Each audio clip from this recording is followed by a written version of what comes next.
2. What's up? We are doing it now. We are doing it, peoples. Quintin Demps joins me. Quintin Demps is in the house, in the building. I should say 17th letter now, right? That's what you prefer. 17th letter. That's one of my alter egos, and I got Mozart too. I saw that, man. Too. I appreciate you joining me tonight. How goes it? Goes what? Life? And life, man. How is the world treating you right now? Trying to stay COVID-19 free, washing my hands every 30 minutes. You know what I mean? Try to make some melodies. I feel you, man. I see your man in the back has the mask on. That's smart. Yeah, that's good. Yeah, homie in the back. You on camera, man. You on the house. Yeah. He's like, wait, what? We chilling. Yeah, that's good, man. And where are you right now? Where are you at? I'm in the studio, man. I'm in Chicago, Illinois, but I'm at my studio that I own out here in the suburbs of Illinois. So you built the studio yourself? I actually bought it. I bought it and like renovated it. Okay. You know what I'm saying? Like that's one of my things. I want to like you know how folk do like real estate and flip real estate. Yep. I want to do that to studios though. You know what I'm saying? No shit. Okay. Yeah, kind of like that. All over Chicago or all over the country? All over Chicago or all over the country? No, I want to do all over the world. Yeah. I want to have one in London. You like think that. Studios? Like I feel like studios are like one of those things that it's almost like, I hate to say this because I'm in radio, but with the advent of software that you can get at home and fuck with, like Reason and Pro, you can get Pro Tools on your on your Mac and do the shit at the house, and people starting GarageBand. Are studios still necessary? I mean, I know that you have to go and get it cut. Do you worry though that like people are just not willing to go to studios? Nah, because like it's all about the sound, like the quality, bro. You think you can't make a hot record and like consistently from your phone. You might make one, it might pop off, but you're gonna be a one-hit wonder. You gotta go to the studio with that real stuff, man. You gotta appreciate the folk who came before you. You know what I'm saying? And do it the right way. Like even though it's 2020, you can do it all kind of way, but you still got like I don't know. To me, I'm old school, so it's like you gotta go. You need that real feel. You know what I'm saying? I think a lot of people, because I started making beats in high school when I learned I couldn't rap. And everybody, I got booed off the stage at this place called Kokomo's in Houston. And that's when I learned, okay, I need to stay behind the scenes and just make beats and shit. And one of the things I learned though, man, you don't get, and I think a lot of people will understand this now that do this shit. You don't get an engineer. You have to go to the studio to get an engineer. You don't have an engineer at the house, and that can make all the difference in the world. Plus having other people to bounce ideas off of.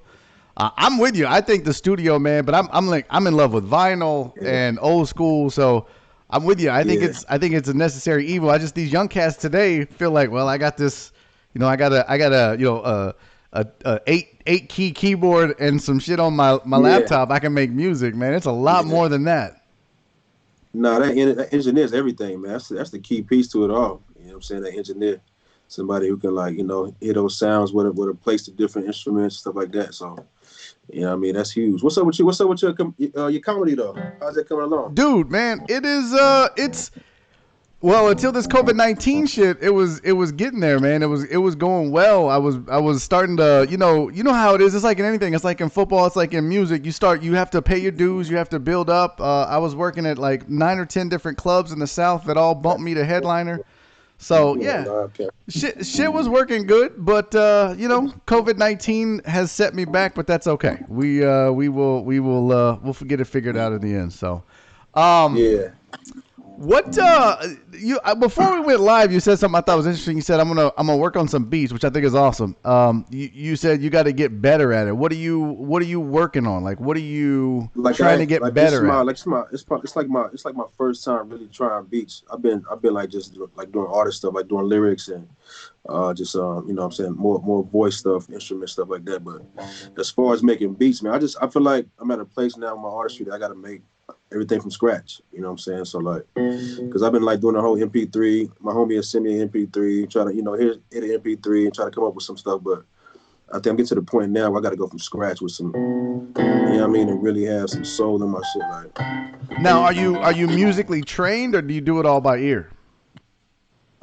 no, I definitely got a gift for like music for sure. Like it's definitely like not an overnight thing. So, um, yeah. What do you mean trained? I Like get better over like when time. I never learned the theory of music. I never learned scales. Oh yeah, yeah, nah, yeah, I nah. never learned that stuff. So everything I did was by ear. If I heard something, I mean, a lot of my shit was sample because that was kind of the era that I grew up in. I grew up. It was funny because I grew up in Houston. Shout out Ghetto Boys, but my love was East Coast hip hop with like King Son and the Poor Righteous Teachers, YZ and the ESD Posse. Like that's the shit that I love. And I would sample that stuff, and I would sample old Yeah, school Marvin Gaye and shit, and try to figure it out. yeah. So I never learned how to play. Did you teach yourself how to play?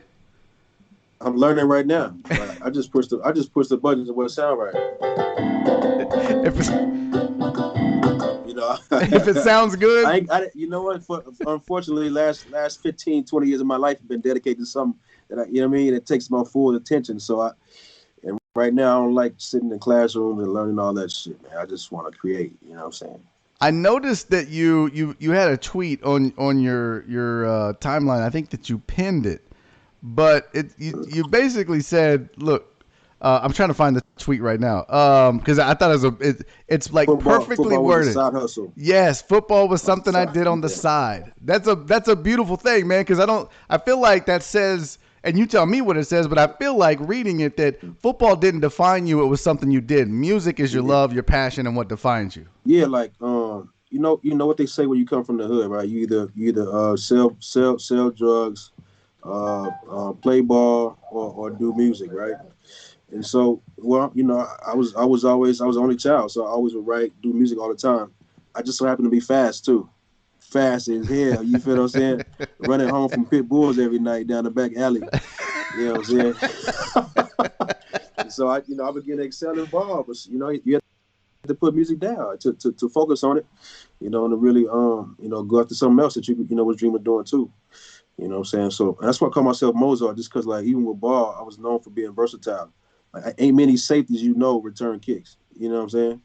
And so Nope. it's like what I'm saying. So it's like just that versatile mindset, man. I could do anything. You know what I'm saying? Do you regret not? I mean, I don't. Regret's probably not the right word. Do you wish you had focused more on music and less Mm-hmm. on football? I know football has provided you with certain abilities and things to do. Do you wish maybe that fuck I should have just done music and that's it? Fuck it, I should have just said fuck football. This is what I love. I was at a crossroads in college, dog, where I was like, I really was finna quit ball and pursue music.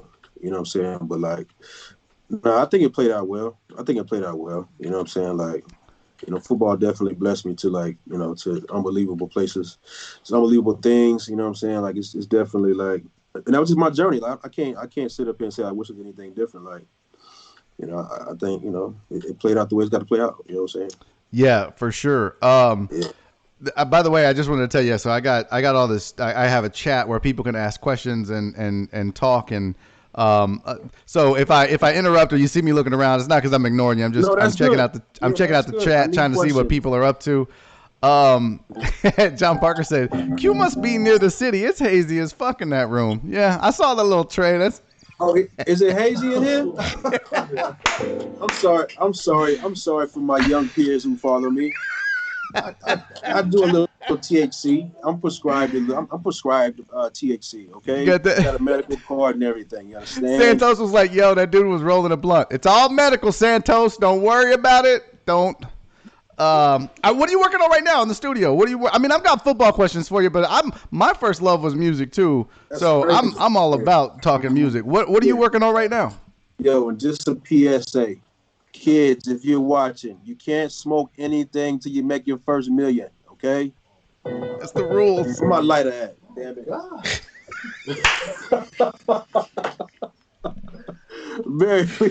I gotta be That's real with the funny as world. shit, You know what football did, dude. bro? Football put me in a place to where I feel like I couldn't be myself all the time because you're getting judged off of everything you do, and then every time you walk into the locker room, they judge you like, what did he tweet today, or what did he say today? So you gotta walk straight. You gotta like hide who you are.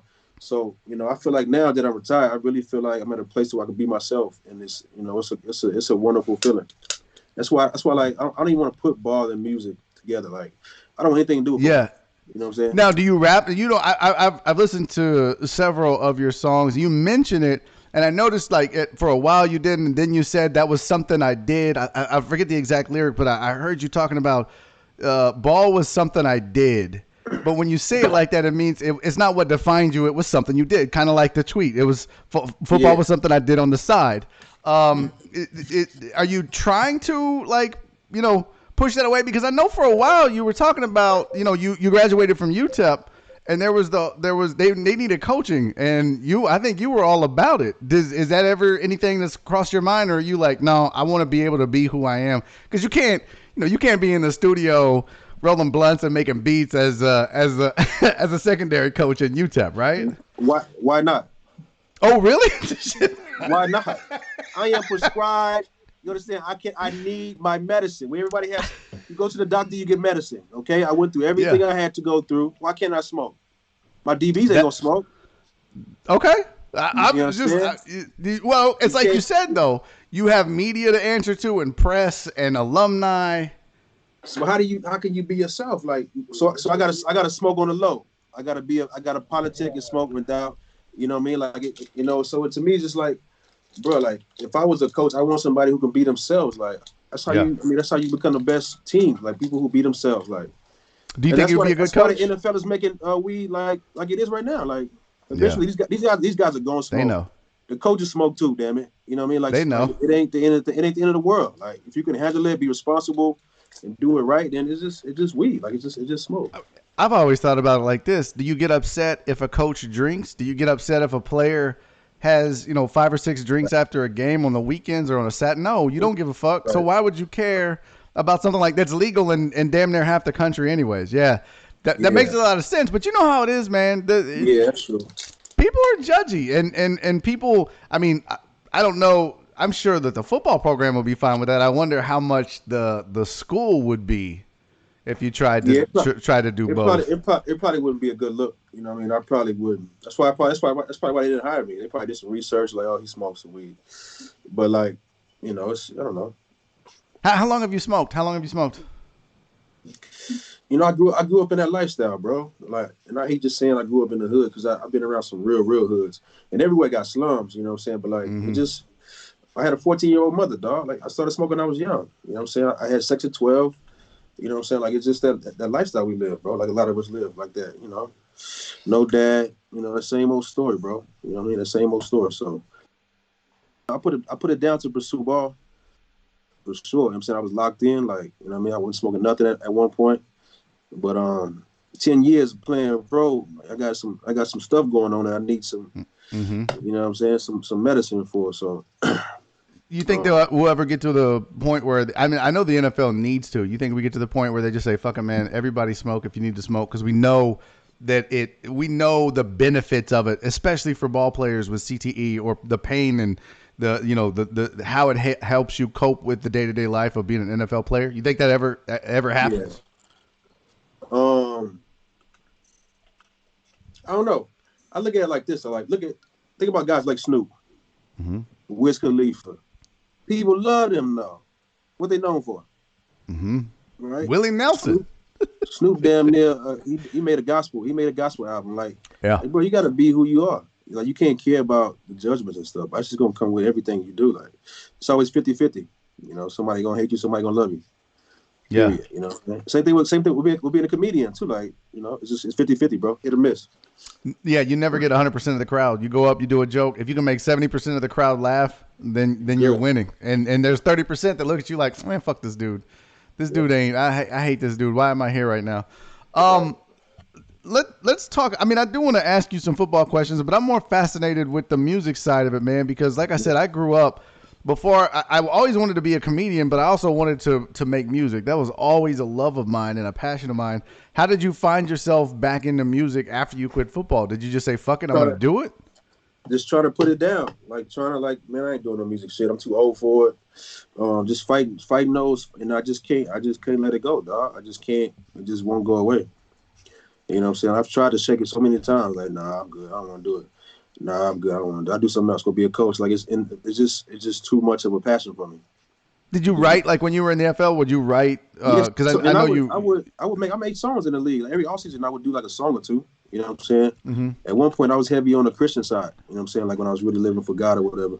That's a whole different like can of worms though. But that's what I'm saying. Like I've been doing it. This ain't an overnight thing for me. You know what I'm saying? Right. But, like I guess I wear that on my sleeve. The whole professional players, like professional ball players, can't do music thing. You know what I'm saying? That right there is on my sleeve all the time because like I'm more than an athlete. You know what I'm saying? Like just because I was fast, like just because I made it pro. You know what I'm saying? But if you can go to college and then do music, but if you make it pro, you can't do both. You suck at both. That is a thing, man. I mean, people look at athletes and think, "Oh, you can't be an athlete and a rapper or an artist, so to speak." A pro athlete. Yeah, you can't do both, and I've never understood why, because there are people that have proven that they can make hit records and still be athletes. I mean, I know back in the day when I was in high school, when Shaq used to fuck with the Fushnikins, and Shaq was one of the first guys that you recognize as an athlete, a pro athlete, and an artist that could do both. I can say this too. It's been a few bad ones who gave us a bad rep. Yep. Deion Sanders was hot garbage. I don't think AI can go. Kevin Durant can't go. But it's a few who really like. Shaq was actually pretty good. Yeah, I think Shaq like you. I mean, he had the passion for music. You know, he cared about it. What he put out. He studied the game. He studied music. Another one that I feel like actually had at least one decent song. Roy Jones had a pretty good song. I think Dame. Hell no. What? That was the shit. I won't allow. Listen, I won't allow any Roy Jones slander. I will not allow any Roy Jones Jr. slander. I don't want to fight. If you watch it, I don't want to fight you, Roy. I'm sorry. The music was hot. Bro, I think you're good now. I think Roy's best days are over with. You could probably take him, Q. If he wants to fight you, you should be okay. Hell no. You seen Mike Tyson lately? Boy, trying to make a comeback. Yeah, Tyson's a whole different beast, though. I'm allow y'all to get away with the Roy Jones Jr. slander because that song was fire. What about Dame? Are you respect what Dame Lillard does? Yeah, for sure. I respect what Dame does. I think he's really good. And my thing too, like I'm trying to be the best pro that did it. So guys like him, Aaron Foster, pretty solid too. Yeah, Eamon Shumpert, the boy from the Go, Iman, he. There's a few out there that really got the passion for it. Is pretty good at it. You know what I mean? Martellus Bennett. Oh, really? Good. I didn't know he did it. Yeah, he cool. What about did y'all hear the new diss track from Aaron Gordon? Or not Aaron Gordon. What the hell is the kid's name out of Orlando? He wrote. It was Aaron Gordon, I think. Aaron Gordon. He wrote the diss track against what's his name? Aaron Gordon? Yeah. Slam dunk boy? Huh? The slam dunk boy? Yep. He wrote a diss track against why am I blanking on this dude's name? Fuck. Dwayne Wade. Because in the dunk contest, Dwayne Wade only gave him like a 9 instead of a 10, and everybody thought he should have won the dunk contest. So I don't know if you've heard it yet, but Aaron Gordon went out and dropped the whole diss track. So I guess he's pursuing it too. There's a lot. I think the point is there's a lot of people that are pro athletes that are artists and musicians too, and they don't get a fair shake. Why? Why do you think we don't, as consumers, give artists or give athletes that are artists a fair shake? Pro athletes. Is it because we just want to pigeonhole people, or why do you think it is? I think people feel like they playing with their money. It's a couple different things. It's like some may feel like you just got some money, so you're doing. And it's more so the people who put blood, sweat, and tears into what they do too, into the craft. Like they feel like we just got some money when they've been working this whole life to make up some money. They still ain't made it. You got some money. You want to come do what I do now too. Like bro, go enjoy your stuff you made and stay out of this world. You're not even good type stuff, Mm-hmm. So it's that crowd, and it's the crowd that just says like it just don't work. Like, you just don't work. It's like nobody's good. You can't do both. That's a good point. I think a lot of it it's kind of like when as a comedian, when I see an actor or an athlete try to come be a comedian, it's like you almost feel like, well, you didn't pay your dues. But I mean, Blake Griffin does comedy, and he's actually pretty fucking funny. Like that, I gotta respect what he does, right? Like if that's his passion, if that's what he wants to do, there are plenty of actors like Jeremy Piven from Entourage that wants to be a comedian. So I kind of see it the same way. Like if you're good at the craft, I don't give a shit how you started or what else you do, as long as you respect it and you're good at it and you paid your dues. That's to me, that's what should matter, anyways. But you know, we're humans though. Like even I find myself looking at artists who was like who retired, who played ball, they retired, they trying to do music too.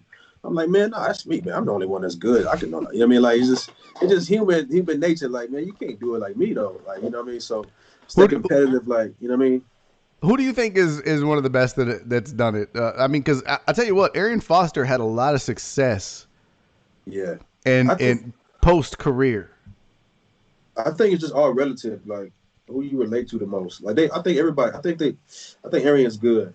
You know, will I jam Arian every day? No. You know what I mean? But I think just listening to his music, you know, he definitely got skill. He's definitely built for it. But you know, even with Dame, I can't say Dame is, you know, I'm just a melody. I don't know, bro. Like I don't know. I don't think any of them really better than me. But I think, you know. What's your musical influences? Like what did you come up on and what kind of influenced you? Yeah.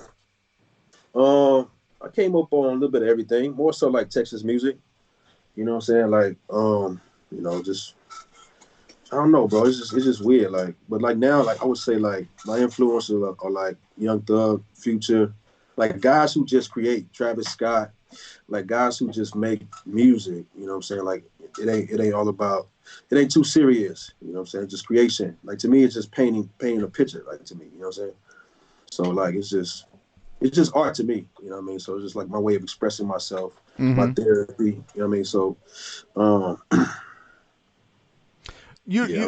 as a kid, as a teenager, you didn't have an artist or a group that inspired you to like, okay, I think I can do that too. That's like, cause like for me, the first time I heard Eric B and Rakim, I was done. I was like, that I love that. That for me was the pinnacle. And to this day, I'll tell you, I think I think Rakim is the greatest MC of all time for what the way he transformed hip hop. Who was that for you? Who was the guy that you were like, I want to do it because of him? I want to say Jay-Z. Because I remember in college, like really fighting with pursuing ball or pursuing music. That Jay-Z, I wanted to be like Jay-Z. You know what I'm saying? Like I wanted to be just, you know what I mean? I don't know. I would say Jay-Z though. Like he made me like, yeah. Somebody said, what's your opinion on today's? I mean, they called it mumble rap, but today's version of what hip hop is. Do you like the direction that hip hop is headed? Because I come from the old school. Like, I mean, for me, it was about you needed to have a sick beat, but it was about the lyrics. It was about the content of the lyrics. And then for a while, I felt like that didn't matter. And now I think it's starting to matter again. What is your view on where the direction of hip hop is headed? It needs me in it. No, I don't, man. Like I don't know. I don't like, bro. I just be like in my own world sometimes, man. I don't even really like pay attention to where it's headed. I can't even like listen to like a whole bunch of different people's music now. I just want to do my music. I just want to hear my music. I just want to, you know what I'm saying? I got my few ones that I jam a lot, but it's like the same songs almost over and over again. You know what I mean? But I think mumble rap is an artist being an artist, bro. Like the individual being himself. You feel what I'm saying? That's their craft. Like that's who they are. Like just because somebody ain't got lyrical, it's all relative. Like it's all about, you know, what that person like, what individual likes what. Because you know, I love the mumble rap. I love the trap stuff. You know what I'm saying? But I also love J. Cole, the lyrics. So it's just, I don't know. What you think? I mean, for me, I feel like the MC, it's kind of lost I'm not saying it's a dying art. I'm just saying people stopped caring as much about the content of the lyrics. I remember listening to Ice Cube and how he could tell a story. I remember listening to Chuck D and Public Enemy and the picture that they would paint. I don't feel like a lot of artists today in hip hop paint a picture for me. They talk, they rap, it's good, it's got a flow. There's melody in hip hop now. There's melody in lyrics, which is good. But I don't feel like there's a lot of good storytellers. That's just me though. But I come from that era where I could listen to Eric B, I could listen to Ice Cube, I could listen to LL, I could listen to Chuck D, and they all told a story. They told their story. I just don't feel like that's as prevalent today. Yeah, bro. I mean, I can't say. Yeah, I know what you mean. Though. Like, I know what you mean. It's definitely an art to storytelling. With the lyrics and stuff. Like, Yeah. So I mean, I think it's still some out there though. But like to me, that's boring. Like storytelling. I don't know. I want to hear witty. I don't know. It's so weird. It's like the war of art for me. Like, like it just depends on the day what I'm Really? feeling. Yeah. So you don't try to pigeonhole yourself. You're just like whatever you feel that day. That's what you fucking write. That's what you make. That's what you That's do. it. Yeah. That's a special kind of freedom, though, dude. That's what I'm saying. Yeah. It's like that's who I am. Like that's how whatever I got. Whatever diagnosis I got from my therapist. Like that stuff helps that's my creativity. That's how I am. I'm just like that. Well, you got. What do you have right now? What do you have programmed in there? What do you have? Do you have anything programmed in there? As far as what? A beat. You don't have. You just got there to the studio. I know this. I'm kind of putting you on the spot, but I was like, what? I just wanted to see if you maybe had something programmed in there. Yeah, I got a whole bunch of stuff. You mean like some music or some beats? Both. I want to hear something you made because you said you started working on the production side of it, the producer side of it. So I wanted to see, what you've been working on. And by the way, while you're working on that, I gotta tell you, you turned me on to that Wale, my boy, and that is literally one of my favorite songs. But again, it paints a picture. They tell a story. That is one of my absolute favorite songs, man. So and that was on a mixtape. Who do you think today is a good storyteller?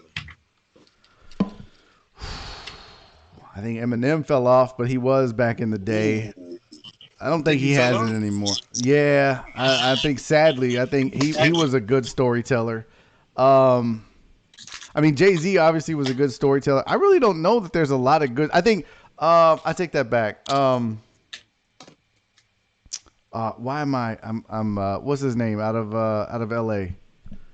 Out of Compton. L.A. Oh, yeah. Gang? The Gang? No, I swear Kendrick Lamar. Yep, Kendrick Lamar. I think he does a really good. He reminds me. He's kind of a throwback to me. He's a throwback MC to the golden era, right? 86 to 92, something like that. He's kind of a throwback to that. I think that's why I like him more. Yeah. And I like Kendrick. I respect him to the fullest, but I can't jam him too much. Really? It makes good songs, good singles, but like just my preference is style. It ain't my cup of tea. With all due respect, you know what I mean. I feel you. Yeah. What do you?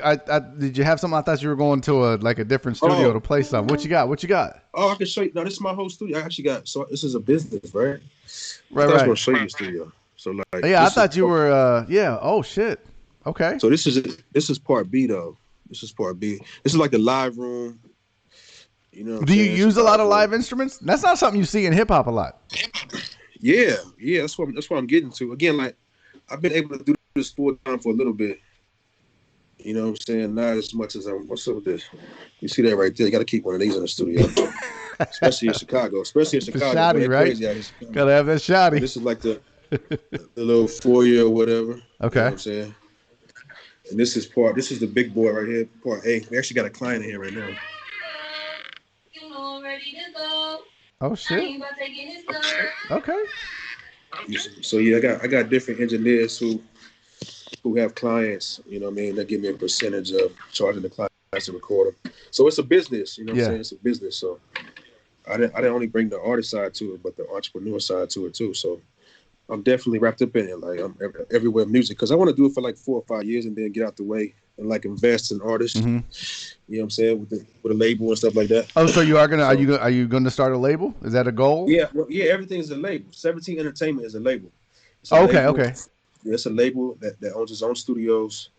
I'm the first artist on the label. You know what I'm saying? Learning the loopholes because I don't want to invest my money in somebody I don't know anything about. So I'm taking the long road, taking my time. Uh-huh. I'm not in a rush to be like famous. I don't want to be famous. I just want to be respected as a good artist. You know what I'm saying? And so I'm taking my time with it. Just working every day, man, to get better. That's dope, man, because a lot of people, especially if you've had success, if you reach the NFL and you get that limelight, you get that shine, and then when you go into a new endeavor, I could see where you're like, okay, I should just be successful at this now, and everybody should just fly. And so, but you're like, no, I'm just gonna pay my dues and I'm gonna do this the right way. I respect the shit out of that, man, because a lot of people would feel entitled, I guess, to some sort of level of stardom in the game. Yeah, I'm not gonna go pay Lil Wayne $100,000 to get on my track. I'm gonna do it all organically from the mud. Like I like everything from the mud. You know, some of us are just meant to be from the mud, man. That's how just be patient with it. Just keep putting the work in. Like I didn't know year 10 I was gonna get paid. You know, I've got paid year 10. You know what I'm saying? I was on 1-year contracts. Every year I'm fighting to make the roster, clawing and scratching to make the 53. You know what I'm saying? And so I just kept going, kept getting better every year, kept learning. And then year 10, I got some money. You know what I'm saying? So that's how I see music. I'm just gonna keep going. One day something's gonna pop. You know what? And you know what I mean?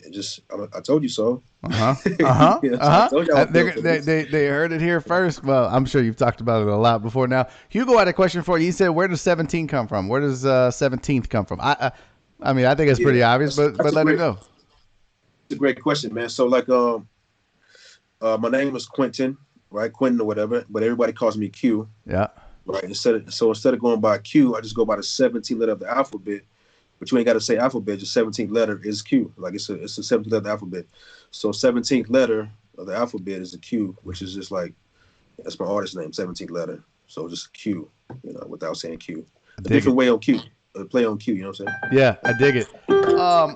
Now I do want to ask you some football questions, and we're gonna keep talking music. But I think we can talk ball all day. We got a lot of sports. I mean, you know, I do sports talk radio too, so I got a lot of fans that listen to the radio every day, and they probably big fans of yours too, because you were here, you had 2 stints as a Texan here. And I think one of the things I want to know as a former Texan that had ties to Bill O'Brien and this organization, from the outside looking in, what are your thoughts on what's going on right now with the DeAndre Hopkins trade and everything? Bill O'Brien being a GM and a coach. What are just at a 50,000 foot view? How do you see the Texans right now as an organization? Let me say this. I know I might get some slack for this, but I love Bill O'Brien. I'll tell you why. Because he was the first coach in the NFL that really didn't care about your salary. Like, the best man is going to play. The best man is going to start. I don't care if you just signed for $5 million last year. Like, if this rookie come in, he's better than you in training camp. He beat you out in training camp. He's going to start. Like, Bill O'Brien didn't care about any of that.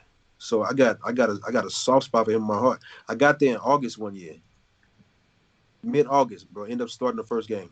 You know what I'm saying? So like having coaches like not play the political game on that side of it, I fell in love with him. But right now, he's a crazy bastard. Like, he's crazy as hell.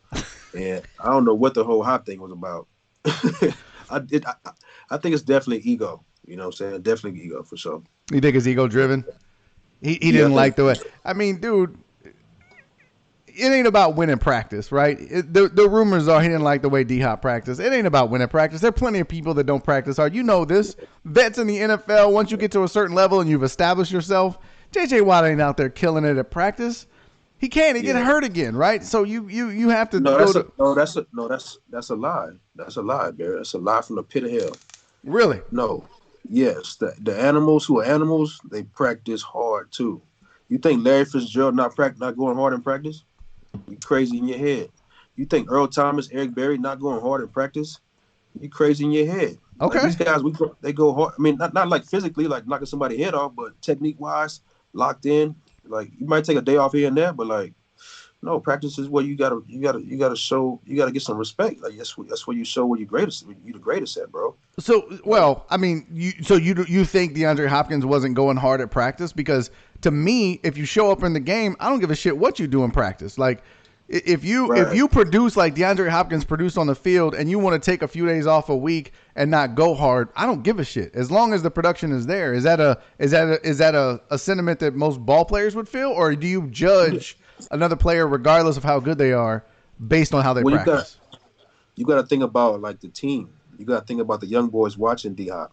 And you got to think about the other players who be like, oh man, what? Shoot, I had an interception. I could take off like D-Hop too. Or like, I had a good game. Like, you got to think about the culture it's building. You know what I'm saying? Like, you want your star player to be the hardest worker. Like, J.J. Watt worked hard. You know what I'm saying? You mean like, and so I know me, Joseph, and Kareem Jackson, we out there working. So, like, you want your leaders to be the ones that set the tone in practice, like, for the whole team. Like, if we have a bad practice, but we see D-Hop going hard, you think Adrian Peterson take practicing off? They say in practice, he used to score every time with the ball, AP. Really? Yeah, you know what I'm saying? Damn. So, like, it's a different breed of guy that I think Bill O'Brien was trying to make D-Hop. And D-Hop probably was like, man, I'm already cold. Like, what you mean? I just show up on Sundays too. Like, the AI stuff. And there's levels to that, but, like, when you're trying to set your culture for your team, you don't want that around. Like, you want the star player to be the hardest worker. So then all the room, I guess, do you not believe the players that have come out and said, man, it was a shock. We love D-Hop. It was upsetting. It was a big loss to this franchise. I just don't feel like if you want to win, you trade a guy like DeAndre Hopkins. I don't feel like that's the case. If you want to be a winner in the National Football League, you don't trade your first or second best player on the team because he wants to take a few days off at practice. I just think that's a stupid fucking idea. Well, I don't think that's the reason why he traded him. I'm sure it's like over the years, things have just probably piled up. Mm-hmm. You know what I'm saying? But like, I wouldn't have traded him. But like, well, it just depends, bro. Like, it just, like, it's just, there's no right or wrong to me. Like, it's just, you got to hear Bill's side of it. You got to hear Hop's side of it. I'm sure, it's no right or wrong. It's just perspective of how they felt, what they're dealing with. What their vision is for the team. You know what I'm saying? Like, for you as an individual, like. So I kind of see it from both sides, man. Like, you know what I mean? You were there. I remember because I get my hair cut at a barber who Arian Foster used to go to, or still does, but like his name's J-Ro, is at Current Cuts, and he cut Arian's hair all the time. And Arian's been a big. He's come out and talked about the fact that the Texans, when he was there, and Bob McNair, there was this undertone of disrespect to African-American players. Now, I don't want to go so far as to say racism, but that's been the discussion. Was it your experience when you were with the Texans that there was those undertones? Because, I mean, Dwayne Brown came out and talked about it and said he didn't want to be a part of it. There was the prisoners can't run the prison. Did you get that vibe that Bob McNair, rest in peace, did you get that vibe that maybe there was something to that? No, I didn't get that vibe from him. Like, but then again, I was a special teamer, so it wasn't. You come in there with a tunnel vision. You ain't worried about everybody else. But like I never got that vibe from him until he said that statement about the prisoners. You know what I'm saying? And I was like, damn. Maybe he was. Maybe you start to think back about some of the times you had with him. But I never got that vibe from him. No, I thought he was a solid dude. Because I felt like the best he can. I think there's, and I don't know if you believe this, but I feel like there's times when people can say racist shit but not be racist, right? You can say something that's offensive to another race, but it doesn't mean you're racist. You just said some racist shit or had a racist meaning, and that's why I was just curious because I haven't really had a chance to talk to anybody that was there. I haven't seen Arian in a couple of years, so I'm just curious from your perspective what it was like in that organization. Is it a player friendly organization? Well, I was there. I had 2 stints there. I was there with Kubiak. Rick first, Smith right? was running it. Yep. Yeah, Rick Smith was the GM. Gary Kubiak was the head coach, and to me, that was one of the most friendliest ever. Really? You know what I'm saying? Like, hell yeah, Kubiak is a savage. I love Kubiak, like, for real. He's one of my favorite head coaches too. And it's definitely different coaches when like the culture changed when Bill O'Brien came, for sure. Mm-hmm. You know what I mean? For the better or worse? That's a good question. That's a good question because we won. I won with both teams too. Yeah. Both. I can't say, man. I can't say if it's better or worse. I just think because I was familiar with my teammates, like all that shit really didn't matter at some point. Like we kind of block all that shit out. You know what I mean? Like, really? Trying to win ball games, man. Like when you got a good team, like a good locker room, all that shit don't matter, man. We just trying to win ball games. We don't care about none of that shit. Like, you know what I mean? Like it's really about ball games. You know what I'm saying? Like that's why the good teams go far because the locker room is tight. You know what I mean? Yeah. Locker room tight. Is O'Brien a player's coach? Because I feel like you hear that, but then you hear guys that leave. Jalen Strong, when they traded D-Hop, he's like, see, I told y'all. It wasn't me. It was his dumbass. Is he a player's coach or is he just like he don't give a shit? Nah, he ain't a player's coach. No. He don't give 2 fucks. Okay. Okay.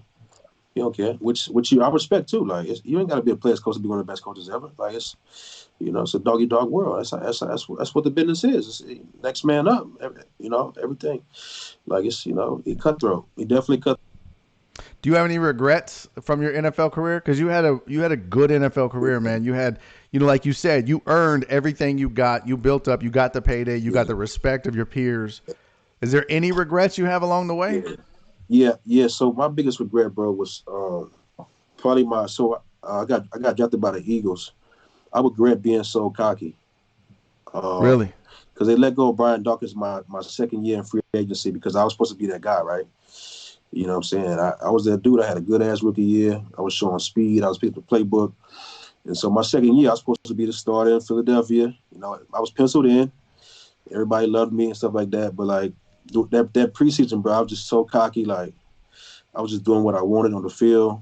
I'm supposed to be in cover two. I'm supposed to be in my cover two. I was biting on a dig route. Like, I was just young and dumb. You know what I'm saying? And just and so, like, the media came in after practice one day, like the last preseason game.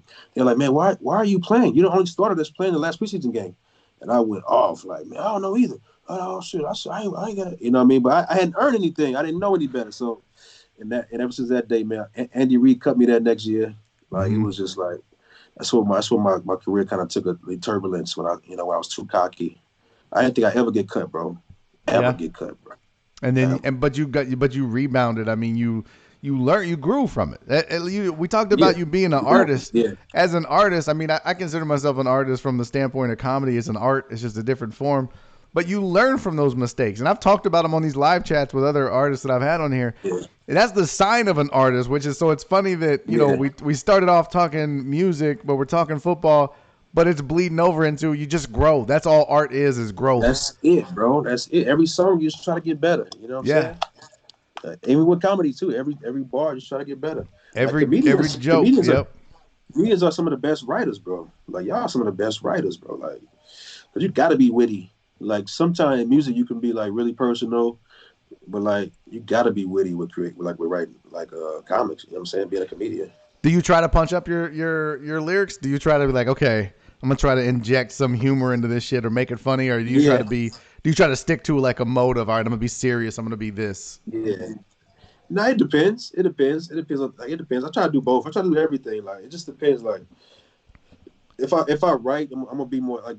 If I write, I'll be more serious. But when I'm freestyling, I just kind of like if it sounds good, it was funny. If it was kind of cheesy, but it sounds so good and it just stick really good, I just leave it there. You know what I'm saying? Like, what's your writing process? Like, what do you do? Because you hear about like when I've tried to be an MC, I would sit down and just write, and then I would see a subject or a topic and be like, okay, I want to rap about that and write. And the same thing with comedy. If I see something that catches my eye, I'm gonna write about it and then refine it. And I have a certain method of getting a final joke finished and then taking it to the stage. So what's your method of getting a verse or a song written and then taking it into the studio? How do you go about that?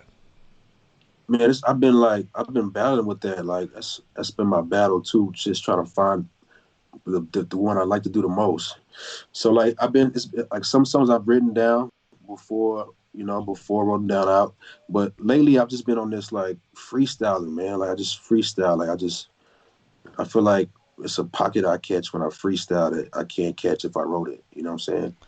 And so I put the mic on, I freestyle for like 4 or 5 different, just 4 or 5, like just mind bombing, bro. Trying to find something like humming, mumble rapping, just trying to find next words, next bars.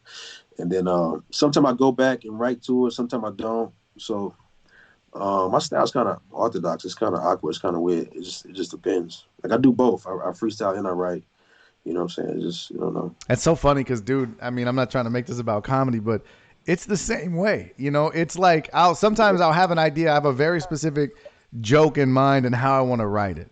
And then sometimes I just have a premise. I'm just like, all right, I want to talk about why at the grocery store everybody's on the phone with their wife or their girlfriend the whole fucking time. And then I just start talking about it out loud by myself in the shower, in the car. That's my freestyle. And then I'll say something funny and I'll write that down, or I'll think of an idea.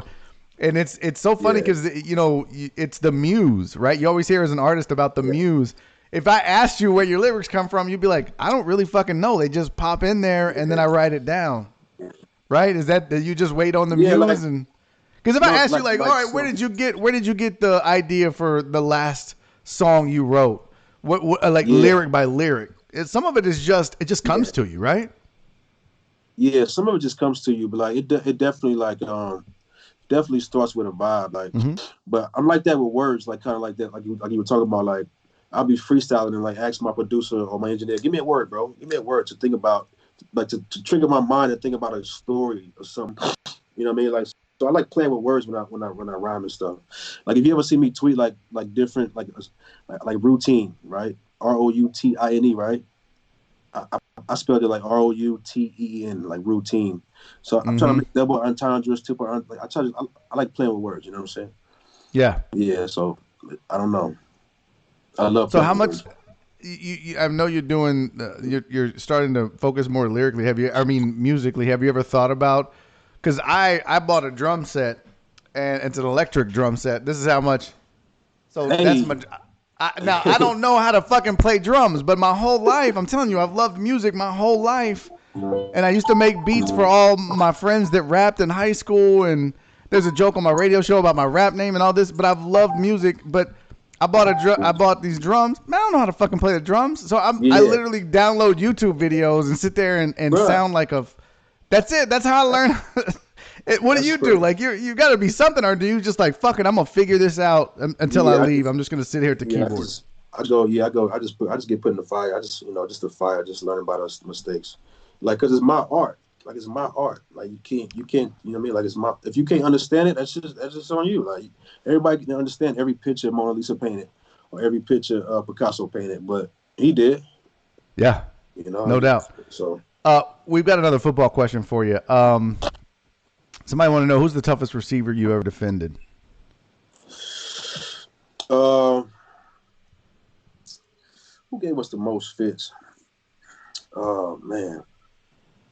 So Because you played against some of the greats. I mean, you played against Larry yeah, Fitzgerald. I played against T.O., Larry Fitzgerald.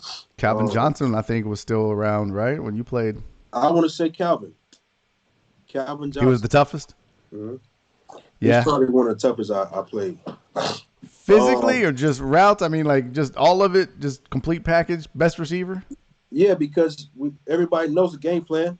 Triple Calvin, he still go off. Everybody knows everybody knows he getting triple every week, and he still had like 150 on us. We like, oh my god, So it's just like, but it's a few of them, man. Calvin was tough. Larry Fitzgerald, Dez Bryant was a fool for a minute. Andre Johnson, I played with him though, but Yeah. yeah. So Do you think that would be a lot of that he'd be on the short list for a lot of other defenders? Because I'm sure you had to hold him in practice. yeah, like and again he worked hard. Oh, did he? See, there goes What? that theory. What? Bro, I'm telling you, Ashley. I used to get my hair cut at Joe the barber that cut Arian's hair. His Arian's brother has a gym here in Houston. It's called Nine Innovations, and I think him and Arian own it together. So J-Ro had a chair in the gym where he would cut hair. So sometimes I would get off air on Thursdays, and that's where I would go get my hair cut. And of course, it's Arian, so there's going to be tons of Texans working out. And Yeah. Andre Johnson was there, and this is post-career. Man, he still looks like he could go and get 100 like nothing. You said that was post career? Yes, like after retirement, he still looks like he could go and get it. Yeah, bro. It's just some cats like that, bro. Like some cats just like I probably still can play too. You stay in I probably shape? still You run work a out four. still and I everything? could probably run a 4. I probably go 4-4 right now. Not right now. I'm out of God shape. damn. Though. But if I got in shape, I probably go 4-4. Really? Like right now, out of shape, I probably go 4-6. Damn. I'm like 230 though right now. I played at 205, 210. That quarantine weight, huh? That's part of it too, bro. This quarantine is serious, bro. How has it affected you? How was it messing with what you do? Just my grind, bro. Like it's just like like just the routine of what I was doing, just moving around, being interactive, like going to see my therapist. I don't like doing I don't like doing the over the stuff. Therapy. So like, just my everyday routine. Like it just it's it's just it's affected everybody though. Like Yeah. So What are you in therapy for? What do you go for? Am I opening up too much? No. Should I Because really I mean, dude, I can tell you right now. As a kid, I went through therapy for the shit that I went through with my sister, who was a drug addict. My parents got divorced when I was 6. I went through therapy. That's what I did to make me better. I'm curious. Is it because of CTE or is it just life? I mean, yeah, it's like that after retirement stuff. Mm-hmm. You know what I'm saying? That the transition, kind of put me in a bad place. For a moment that I'm trying to get out of. You know what I'm saying? Just being unhealthy. Mentally, emotionally. Physically. You know what I'm saying? And just feel like, man, it's like the world is real. It's a real world out there, bro. Like, football, like NFL ball, is kind of like a fantasy. You know what I I'm was saying? gonna say, It's were like you a sheltered? fantasy. Were you did you feel kind of like now looking back now? Were you sheltered from the real world as a player? Yeah, I mean, yeah, bro, and that's also a perk of it too. Like, you get treated like royalty a lot of places too. Whereas now, like, depending on where you go, and like in Chicago, they don't know me in Chicago, and they probably don't even give a damn. Even if they You know what knew I'm you saying? there. Like, Because how many seasons did you spend in Chicago? Was it 1 or 2? this one, yeah, 1. this one. Yeah. That's what I regret too. I wish I would have stayed in Houston, man. Hey, man, I wish I would have stayed in Was Houston. that your favorite I city would to have play took. in? That was my favorite. Yeah, my favorite. That one in my rookie year with the Eagles. Mm-hmm. Well, yeah, Texans for sure, but the Eagles for sure. You never forget that rookie year. Right. That was so fun. Me and Deshaun Jackson came in together. We tore Philly up too, man. We used to tear Philly up, boy. I don't know, So man. I feel like, and correct me if I'm wrong, because I know you will, but I feel like Philly's such a racist ass city that yeah, would be a big hang up. I know, like Boston is. Like I have a friend of mine, Jerome Solomon. He's a black sports writer, and he went to cover the Patriots for the Boston Globe. He's like, bro, it is the what you hear about it is true. It's just like that. I feel yeah, like that's Philly too. Is Philly like that, or is it a yeah. pretty chill city? Man. I think everywhere got its racism. I don't know, bro. To answer your question, I don't really pay attention to stuff like that, man. Like it's just I can't say yes or no. I don't know. Okay. I mean, that's fine. That's I ain't been, because yeah. that's what I want is what was your experience? I haven't noticed it. I mean, I probably had some stuff here and there, but I didn't notice it. I thought it was a cool. They cruel. They ruthless about the Eagles though. Mean Like, as they're a fuck. cutthroat ass fan base. They're a cutthroat ass fan base now. I tell you that much. They don't play no games, bro. So the rumors are true. They don't give a shit. I mean, you hear They all still about they booing still Santa and throwing batteries and shit. And they have you still ever mad at me did you from have people the come up and approach you if you had a bad game in Philly? man. They still mad at me for the NFC Championship in 2009. 2000 when I slipped and fell, I panicked with Fitzgerald on the trick play. Got you. I still get tweets. I got a tweet like last month about that. You a Like, bum. damn. You're like, bro, I hadn't been in that. How long? Fuck, come on, man. How long ago was that? Get over it, motherfucker. It's like we're way past that. So yeah, that's crazy. It's crazy though. Did But yeah, I feel it was good. Did you get a lot of hate from like Houston fans like that? Because I don't feel like that's Houston's. I Nah, mean, I know Matt Schaub did for the pick sixes. People showed up at his house and shit. But yeah, was there a lot of that nah. here? Nah, not really, not really. I know they booed us one time when the Chiefs kicked our ass. They booed us a couple times when we went through those quarterback stuff. We had to. But other than that, it's just it ain't. I love Houston. I love Texas. I'm a Texas boy, so I don't have anything bad to say about Houston. Santos wants to know what's your absolute favorite football moment, and I'll even say it could be college or pro. What was your favorite football moment? I got so many. I'll give you one though. It was my sophomore year in college. We were Mike Price had just became the new coach, and we were playing Houston with Kevin Cobb. They were ranked 25th in the country. It was a good ass game. We went to overtime. Went to two overtimes, and I picked his ass off at the end. I ain't never heard a stadium so loud since either. And it's a Sun Bowl too. You got to go down on the ground. Uh-huh. But if you ever been to El Paso, that shit was packed. It got loud as hell when I got that pick, boy. You know what I'm saying? That's one of my best moments, though. That shit was so fun. It was fun. That was everything right there. Did that propel Live you, or TV. were you already on the radar? Did people already That kind of know put who me on you the were? map. Did It it? put me on, well, because I won freshman of the year too, so I was kind of already on the map. But it was national TV. I picked them off for the win.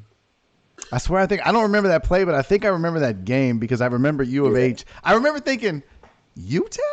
Because I mean, like, let's be yeah. real. UTEP We never were got good. respect at the time. Yeah, You did, but right. UTEP as a football program, you don't really, Yeah, there's all the glory from basketball, from the yeah, all yeah. African American starting five and winning the national championship, and you don't think of UTEP as a football school necessarily. But then you're like, fuck, man, they're giving it to U of H. All the Yeah. it was one of I think I remember that game, but I don't remember that play. But I could definitely see where that would be one of those life changing moments, man, because it Yeah, was a big stage too. yeah. It was huge, bro. It was huge as hell. What about musically? What's the thing you're Yeah. most proud of, or your most favorite moment from the time from your time as an artist? Um, Man, I think it's been recently, bro. Like just seeing the feedback from some of my stuff, bro, has been like so encouraging, bro. Like, you know what I mean? Like, just and big time salute to the people who follow me and like really, see that, become a fan of my music. Like, just seeing I got fans that like, yo, put another song out. You know what I'm saying? That kind of stuff right there gives me chills. Like, That's dope. even if it's Yeah. one or two, you know what I'm saying? So like, I'm doing something right. You know what I mean? So it's kind of just happened. Are You you know what are I mean? you do you focus on trying to build a fan base? Are you like, okay, I gotta, because I mean, as artists, we make art and we do what we do, but you're not shit without your fans, and that's why I actually, it's so weird. I posted today on my Facebook where my fans go on Facebook, and I just said, man, I just want to thank y'all. Thank you for the support. Thank you for the love. Thank you for the encouragement. Yeah. Do you kind of focus on, man, I got to build my fan base as I make this Yeah. music, or is it, I'm gonna make this Yeah. music, and if the fans come, they come, and if they don't, I'm gonna still make this music? I'm kind of somewhere in between that. Like, and to me, like building a fan base is like, I think a Christian rapper told me this a long time ago. He's like, Q, you don't build a fan base. You just be yourself, and your fans are gonna come to you.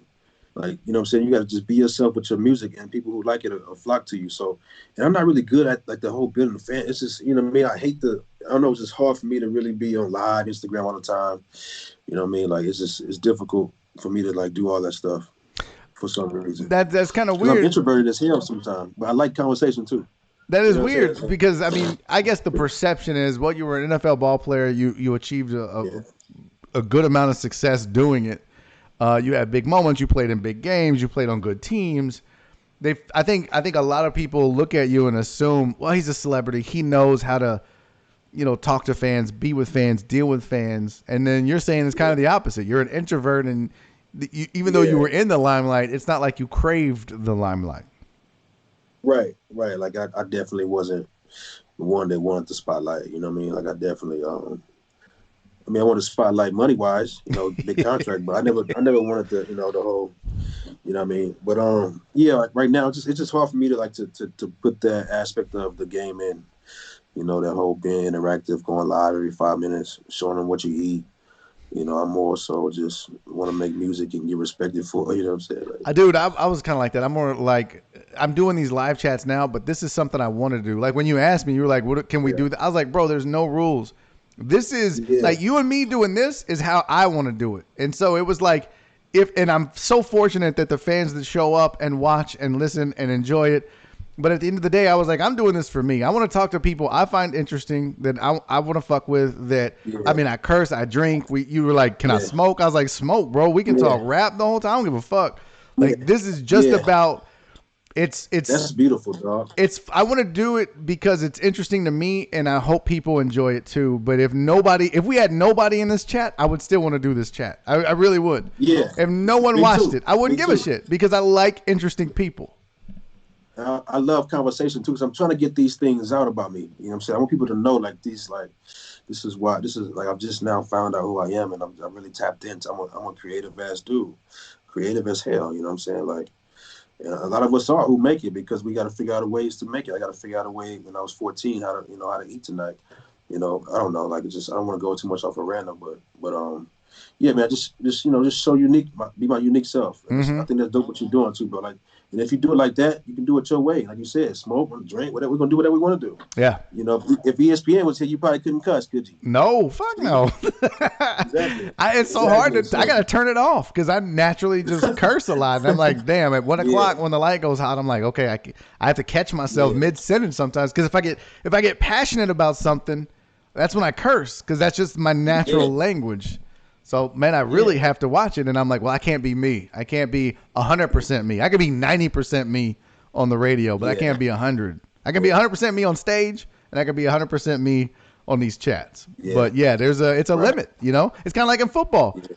You couldn't be 100% you because there was the public scrutiny, right? You had there was the team scrutiny, the media scrutiny, the public scrutiny. So you couldn't be yourself fully, I'm guessing. I mean, if I'm wrong, tell me I'm wrong, but no, like some of us can't be ourselves because we went because of that pressure we put on ourselves to we got to survive this life, you know. But like you think about guys like Marshawn Lynch, he didn't give a fuck. True, very true. True. Have you ever met a more gangster person when it came to the media and the public and not giving a fuck than Marshawn Lynch? And that kind of stuff right there, even like Shannon Sharp today, like seeing that kind of stuff just makes people more real. Like be yourself, like be who you are. Yo, you built. Like God made you to make you how He made you. Like if you gotta think about, I can't say this because somebody will take it that way. You're not being yourself. Just say the shit, and whoever doesn't like it, to hell with them. Yeah, type stuff. You know, dude, it's one of the, it's really as an artist. The fear of rejection is one of the most difficult things to overcome. We're always our worst enemy when it comes to like, I shouldn't say this. People won't like it. And it's hard to get over man, I don't care if people don't like it. This is what I love. This is what I'm passionate about. You know, like people, like we talked about when we first sat down, people don't look at athletes and think, I want to consume something else from them besides sports. A lot of people like, oh, nope, I got to put you in this bucket of sports, and I got to put rappers in this bucket of rappers and actors and actors and comedians and comedians. And when you try and cross over, I feel like people push back because it breaks the rules of what's supposed to be normal, man. And I admire the shit out of what you're doing, dude. You, Arian, these cats that after sports, after being a professional athlete, it's easy to walk away and just go, well, I got my money. I'm going to go make beats in the house, and I'm not going to tell anybody because this is what I love to do. Fuck it. But you're putting yourself out there. It's kind of vulnerable, right? It is, bro. Like I said, that's why I get so introverted because I'm like, damn, I got, you know, I've been to the top of the pinnacle. Like, I someone was famous, and it's like here I go again. I got fans who look up to me that, you know, I probably don't want to know I do some of the things I do. But at the same time, like, how can I just be myself and, you know what I mean, like, and still encourage and still hustle and motivate because you know, I got that side in me too. But like it's just like you know, like it's just rough around the edges. You know what I'm saying? Like it's just gritty. Like and so like it's definitely vulnerable, but it definitely feels like, you know, I don't know, just you know, such is life, I guess. I don't know. Yeah. Okay, Hugo had another question for you. He said Tupac or Biggie. That's always a debate that you can get into any artist or anybody that's into hip hop music. Are you do you have one preference over the other? If you had to choose? If I had to choose. Or neither. If you had to choose, you said Jay-Z was your biggest influence, so I'm guessing it might be neither. Jay-Z was it's just like different places in your life where you were. Who you related to the most? Like, are you asking me about like the cadence, the flow, or like the wordplay, the poetry? Like, I guess just everything. Like, who was your favorite? If there was two albums, two records in front of you, one was from Tupac and one was from Biggie. They're both $10. You got $10. Which one are you buying? Something from Tupac. Yeah. Yeah. I feel that. I feel like I gravitated more to Tupac and just overall what he put out, because Tupac was a storyteller. Brenda Got a Baby was an amazing story that he told. Yeah. You know, like Dear Mama, even though it wasn't based on a specific story, it was the story of his life. It was the story of a lot of people's lives. And don't get me wrong, I mean, Biggie was a good storyteller, but yeah, dude, there was something about Tupac that resonated. And I just feel like maybe hits-wise, I feel like he was stronger in that department too. So I don't know. Yeah. I would go Tupac if I had $10 in one album. I'm probably spending the money on Tupac too. So Yeah, I'd probably go Tupac too. Hit the bottom one. But like my all-time favorite though, and it changes, but like I like a guy like Big Crit. I think Big Crit. To me, like your favorite artist is somebody you relate to the most. And I feel like to me, Big Crit is one of the artists that's like some of his songs. I'm like, damn, I want to say it about my life. I want to say those exact words, bro. And so like that's who I relate to the most when I think about favorite rappers or best of all time. It's all about who you relate to, like you know what I'm saying? Right. Like, it's not necessarily about stature within the hip hop community. It's about who you feel the most, who you vibe with the most. Do you reach out? Because I mean, let's be real, Q. You're a professional athlete. You have reached a level of celebrity and status. Do you ever take the opportunity to use that to reach out to guys like Big Crit? Or, I saw that you had done some music with Lil Kiki. Do you take advantage of that opportunity to say, well, it's going to be easier if I'm at home making music and I hit up Big Crit? He's going to be like, I don't know this dude. Who the fuck is this dude out of Houston? You're a little bit different. Do you take advantage of that? I think, man, I may have tried to reach out to a couple of them, but it's still levels to it, because they'll see my name and be like, oh yeah, he played, but he ain't just Jason Jackson, or he ain't got that big of a bag, you know what I'm saying? Whereas, because I don't know, like sometimes they answer back, sometimes they don't. So I reached out to a couple of them, you know what I mean, seeing what's up. But like I think people big time too much. I think people like I talk to anybody, bro. You know what I'm saying? Right. Like, I'll retweet anybody tweet. I don't do I don't like any corny stuff, like any food. I hate that stuff. So like I don't even like doing it. Like I've tried, and it's just like I just do it my own. I'm just gonna get to the top of my own. And I'm gonna tell you, everybody listening to this, real recognize real. I can tell you for a fact, if you follow Quintin on Twitter, which we both follow each other, you can see that. I mean, the stuff that you tweet or retweet or interact with, and it's not like you're just like, well, here's all my stuff, you consume it, and I don't give a fuck what y'all have to say. Like you process it, you see it, and you're like, oh, I feel this. Like I feel this too. It's so random, but it's real. It's real and it's raw, right? Like it's just you. It's just me. That's it. It's just me thinking out loud, like saying my perspective on everything I want to say it on. Like you can't take me too serious on Twitter. Like sometimes I just random thoughts, bro. Floating in the air, and I just tweet them or go through my timeline and retweet. That's good shit. Retweet it. You know what I mean? Like it's just I'm trying to interact with people. Like how do you interact? So I don't know. Did you, when you were here, because you did 2 different stints in Houston, did you live here? Did you have a house or an apartment or a condo or anything? Yeah, I was in Pearland one time, and then I was by the Galleria one time.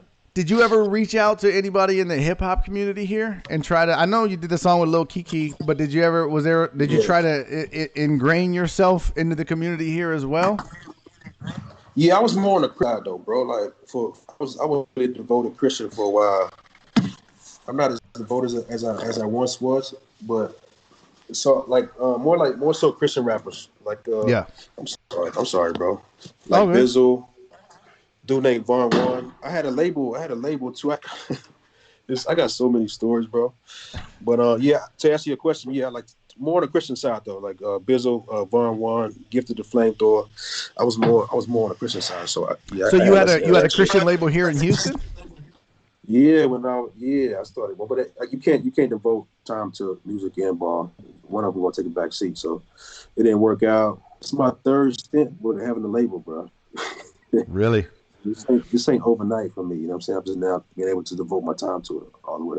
I have a friend of mine who I've actually did the live chat with. He's not famous. He's not a celebrity. He's not an athlete. He's not an actor, entertainer, none of that. His name's Justin Trapp. He's an entrepreneur. He went to school he studied Christianity. He was good, but he was a musician, and he and I used to talk about music, and he always said, man, Christian music in general, whether it's pop, hip hop, or whatever, he's like, it's such an untapped resource. It's such an untapped genre because there's a subset of people that you want to talk about loyal fans or fans that'll support you. He's like, man, if more people would embrace their love of God and music at the same time and make music for that. And we're kind of seeing that a little bit, right, Q? I mean, Kanye said, fuck it. Snoop did a gospel album. I think people are seeing like, man, I don't need to be pigeonholed. Have you ever thought about, okay, maybe I can do both? Yeah, and that's what being me is. Like it's a fine line between being being like all the way Christian and then all the way mainstream. Like I'm trying to find that balance within myself. Like how can I still show this spiritual side, but also show some of the wretched things I've done and lived. Like you know what I'm saying? Tell your story, right? Like who you are. I can exactly. How can I be myself and intertwine those? Like, I might have a couple I wouldn't say gospel tracks, but like records dedicated to spiritual things on my stuff. So, it's just the word of art. The word of art. Dude, this was deep, man. I told you an hour. I don't want to keep you too long. I know you got shit to do. I could talk all day though. This was outstanding, man. You ought to have me every week. I should. And you need to have a beat ready next time. And now look, people in the chat were like, I want him to freestyle. And look, as a comic, when somebody sees me on the street and finds out I'm a comic, they're like, tell me a joke. I'm like, it don't work like that, man. Come to my show. So I'm not going to ask you to freestyle. Just know that the people want it. And next time, maybe have something and we can do it, right? I can freestyle right now. Oh, shit. Well, I mean, if you want to do it, if you got something. Wait. Let me see. Hold up. Yeah. I don't know. Maybe I can. Who's a no? That pressure got me. Wait. Freestyle. Let's do freestyle. Freestyle to me is off the top of my head, not something that I wrote. Now, see, and that's a really good point, man, because, a lot of these cats, you'll see them at rap battles or you see them, they go to the radio, they go and do the Breakfast Club or whatever it is, and they're like, yo, freestyle. And then they just do some shit that they wrote that they never planned on releasing that they saved for when somebody said freestyle. Freestyle. So that could be a good thing. Maybe that's good for them, but like to me, freestyle would mean like if I just grab something randomly. Yeah. And I was like, yo, freestyle on this keyboard. And that's a freestyle, right? Because then you gotta really test like, oh shit, all them keys and none of them pertain to me's and like whatever the fuck it is that you decide to do. That's freestyle. I feel like a lot of these cats that say they freestyle don't. You? Yeah, so I could freestyle, but it's gonna be freestyle. It's not gonna be something I wrote. So right. it may be whack, but I can make it make sense. If you take, I could probably go right now and just talk about us and how we get down and shit. We just been vibing all night. Yeah, I ain't got no lean with my Sprite. But I got a whole cup of ice. But I don't give no fucks twice. But I don't know. That was dope as shit. Yeah. I'm embarrassing myself on national TV. That was fucking dope, dude. That was dope. No, man. Dude, this was outstanding, Q. I really appreciate you taking the time to do this. I know everybody that tuned in and everybody that's going to watch this later does too, man. Keep doing what you're doing because it's inspirational to see guys like you that say, man,